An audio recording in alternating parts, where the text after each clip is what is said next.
AVIOndemand.com. Automotive training you can receive anywhere, anytime. Your online training starts here.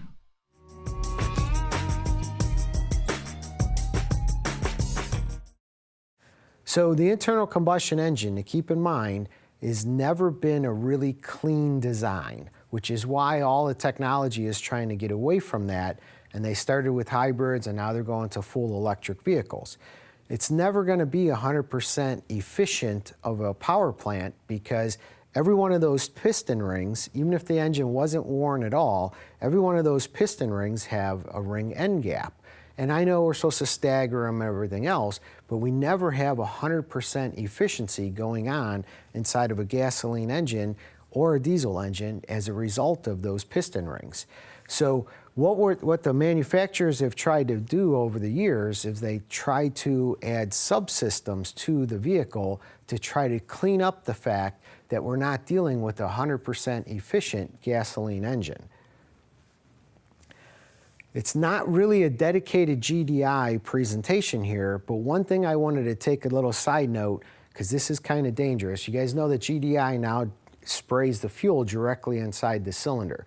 The GDI gasoline pressures could be in the 1,000 or higher PSI range. So a little piece of information that I wanted to throw out there is you never wanted to open up the high side pressure of a GDI system without first relieving the available fuel pressure. So we can see on our graph that our actual fuel rail pressure at the time happens to be over 1,400 PSI. If I were to just take a couple wrenches and start loosening up one of the fuel lines, that could, in fact, injure me quite severely.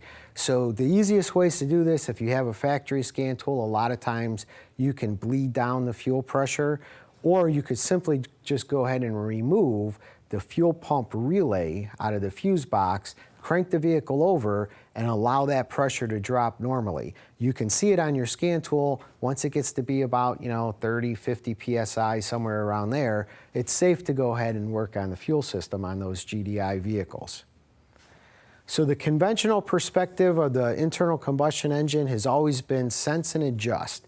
We have to go ahead and toggle that fuel mixture, rich and lean, back and forth over and over again to achieve the stoichiometric graph. So in a nutshell, anytime we had too much fuel in the system, we need to go ahead and immediately, the oxygen sensors would tell the computer to go ahead and lean out the fuel mixture. And it does this by shortening the injector pulse width time that it's on. We need it to also be running lean at times, because when we're dealing with the three poisonous gases of HC, CO, and NOx, well, in order to clean up HC and CO, we need to add elements of oxygen to those gases. If we add 2 elements of oxygen to HC, we turn it into H2O, which is just water. If we add 2 elements of oxygen to CO, we turn that into CO2, carbon dioxide, which is harmless for us to breathe. So that's the whole theory behind there, but to clear up NOx, we have to take away some of the heat of the engine. And the easiest way to accomplish that is to go ahead and richen up that fuel mixture. So that the way how the car manufacturers have developed all this to go back and forth is they start using a 3-way catalytic converter. The ICE is nothing more than an air pump. Remember that when we're doing our diagnostic procedures. So anything that restricts its ability to breathe will and can cause any type of drivability complaint. It could be a stumbling complaint, could be a rough running complaint, could be a misfire complaint, anything along those lines. Poor fuel economy, could even be a no start. So keep that in mind when you're trying to approach some of these diagnostic jobs, that we're just dealing with an air pump outside underneath the hood.